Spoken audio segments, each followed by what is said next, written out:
We were discussing this earlier, Jack, and Isn't that odd? if their agenda is to grab the most power or sovereignty from us in this bite at us, then there almost certainly will be casualties, I would have thought. It's even possible that some bodies might turn up some of these burnt buildings.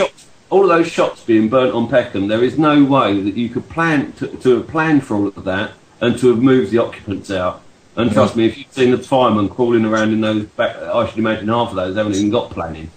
And certainly not fire escapes or anything like that. No injuries, no deaths, no reports of any major bloody, except for one guy that's been shot in Clapham, and that was probably a gang bloody vendetta. Well, at the moment, probably that's part of their grand master plan, in the sense that when the deaths will be announced, it'll be very much an organised and calculated move, you know. You see again. There, you see, I hold for this bit. You see, I've come to see everything that happens. We think ourselves to be above or outside with nature, but I tend to hold with Terence McKenna's attitude that we are nature, and that everything we do is as natural as everything else in nature, and that taking that to heart means that what is happening is a natural event. Yeah, no matter how many machinations of police and all the various conspiracies that we could describe that could have coalesced to make this event, what's actually happened is a natural event. The polarities of the desires for freedom and the oppression of state have naturally caused this cycle of events, and that is something that had to happen. And the other really important thing about the 13th Bacton is that the 13th Bacton is the Bacton of conscious co-creation. Since the 11th of February this year, we've been in the Bacton of conscious co-creation. We create what is happening now between us. I agree, Jack. What I'm saying is that if we know this, I'm sure they know that as well. And I agree that it is natural, I think, in that it is going to happen. And they also know it's going to happen. That is why they do what they do, to try and influence the outcomes of it, you know. I believe they have just as much foresight of the different calendar sequential nature of events, a sort of a roadmap for the future, and it's there. Yeah, I mean, the only thing that I would suggest there is, having dabbled widely in tarot, in astrology, in many of the divination forms, that the one thing that you cannot take to any form of divination is an expectation. Right. That if you bring any preconception to it, it will simply tell you what you want to hear. So is this like a novelty event, what McKenna talks about? Certainly, yeah. This would be one of the big dips on the time wave zero theory. Right. And on any dip on the time wave zero theory, there's an equally big yang the other way. Again, I think they probably know that as well as sort of you do in that sense. I go back to that issue. I still think that everything you say is true, but they are desperately trying to influence the course of outcomes, let's say. And I say let them. Let them try. No, let them. It's important that it all happens. That's the secret. It's also important that we do our part to counter their influence, I think. Absolutely. So let them, and we'll do our thing, and we'll win, because it's the nature of things. The nature of the universe is positivity. Well, I still think we can win this. I hope you're right. Anything that tries to act against the nature of the universe gets slapped in the face. It really does. It might try, but it'll only succeed in those directions that the universe already wants it to flow, because it's a fractal. Yeah. Well, the psychopaths probably don't accept that they can't control it. No, and that's what they're constantly trying to do. They're playing their games because they have all of this arcane knowledge that's been handed down to them through their secret libraries, and they think that it gives them power, because when they meddle with it, their fingertips glow blue and they freak their mates out. But at the end of the day, they don't know how to use the shit. They've got no idea. They've had it for 2,000 years. What have they done with it? I could do more of it right now than they've done with it in the 2,000 years that they've got. See, they've only been learning about it for 20 years. Ultimate power without the capacity to create anything at all is ultimately futile, isn't it? Basically, they always need some human beings because that's one of the things I came up with is the lack of desire to do anything other than to enjoy what I'm surrounded by. Well, when I kind of learned the spell of making, I realised that the most important lesson of the spell of making is that you've already got what you want. Well, you mentioned spells, Jack. I heard somewhere that money itself is essentially a spell, a curse. So it kind of backfired on them, and now they've got all the money. Well, maybe, but there is another theory. Like in this sort of Enochian school, I mean, this is sort of better talked about by people like Michael Tsarian. But basically, what their sort of their goal was from John Dee onwards was first to make energy out of matter by splitting the atom, which was basically the Manhattan Project and the atomic bomb, and then basically to create matter from energy, which was the CERN experiment at the Large Hadron Collider. Right. And then after that, it's endgame time. Because he's blood sacrifice to the macrobes, or the pan-dimensional demons, whatever you want to call them. But basically, there is that. That's another concept. I mean, I hope you're right.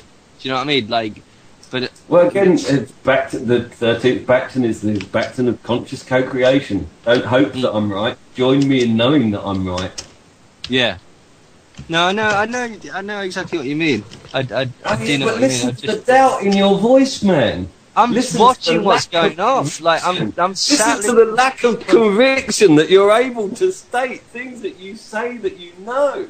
Surely, if you know them, right, Jack, mate, I'm sat listening to people who are begging them to start shooting people. I'm sat all day listening to people at work who are telling me the best thing to do is to get the army and drive a tank into them, right?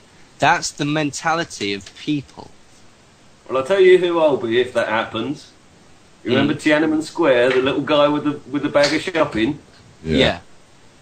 He was disappeared shortly after that, though, Jack. I don't. They can disappear me whenever they fucking want. I've thrown myself at life with abandon for 47 years now. I don't plan on stop. I've tried to kill myself more times than they can ever possibly try to kill me.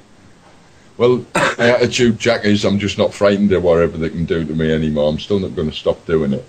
My boy was diagnosed with attention deficit disorder, and his specialist, that fucking noisy git, and his specialist wanted me to get tested because he's convinced that I've got it as well. But one of the features of attention deficit hyperactivity disorder is a vastly diminished sense of fear.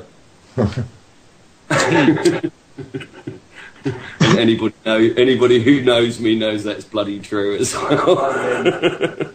Actually, Jack, it depends which way you choose to interpret the disease as well, doesn't it? Oh no, it's definitely not a disease, and it's definitely not a disability. Neither in my case or in Michael's case. The only disability is in trying to bloody fit with the rest of society. Well, no, we're ex-people. That's my point, mate. You're supposed to have an attention deficit. And you haven't, so you're disordered. Yeah. All right, gentlemen. Well, I'm going to let you finish off your show because I should really fucking save my rent to my own show. I couldn't even come on the air this week. I was so blood boiled. But Jack, mate, so even us pure of heart can get foul-tempered at times. It's a natural response to the world we live in, mate. Don't worry. Oh, you don't even want to know what happened to me last week. Oh no, fuck it. I'm going to say it out loud. I'm going to say it out loud. We were borrowing a Land Rover Discovery off a very good friend of ours, an old chap, just up for retiring, got all sorts of problems that he's just an angel dealing with. Lends us his spare Land Rover Discovery. It's only an old J-Reg bloody thing. Gets out of date by tax by 2 days on the windscreen because he's up at the hospital seeing to his daughter rather than going to the post office and buying the tax. The local DVLA crew that run under the trading name of NSL Limited come round, spot the thing with an AMPR van, call in 2 recovery lorries, pick it up and take it, and are denying all knowledge of it. That'd be right. They were witnessed by 3 local witnesses that see them take it, and they're saying they didn't touch it. and they're, funnily enough, they've just moved their yard from where it was next to Belmarsh Prison down to right next door to a container shipping port on the Thames, and their yard's almost empty of cars. Well, it is a kleptocracy, isn't it, mate? At the end of the day. Well, you think about it, all right? They've got that up on the back of on the back of the thing. It's out of tax. They're a tax collecting crew. What's the old builder going to do if they stop them with it on the back? Not a thing. It's a win-win. Probably just put their hand out for their share, I would have thought. Well, yeah, tell me about that. Well, funnily enough, when we've reported it to the old bill, which I was really reluctant to do, but seeing as it's this old chap and we have to do for the insurance for his bit part, and obviously it's like corporate crime, so let the corporate police deal with it. It's none of my business. Basically, they've done nothing but try and persuade both myself and all of the witnesses that we were somehow mistaken and that this must have been somehow a van that was carrying DVLA stickers but was basically just a plain crook just stealing the car.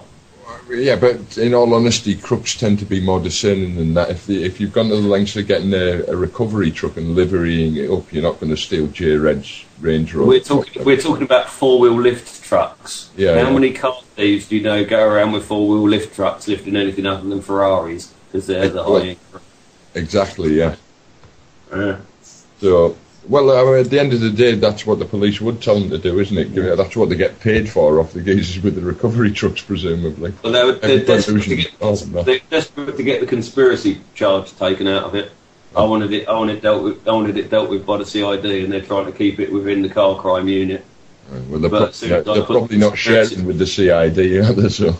Well, when I said it was a conspiracy to commit theft, they've gone, oh, no, it's just a car theft. And I said, no, there were 2 lorries there and an AMPR van and the office denying all knowledge. That's conspiracy.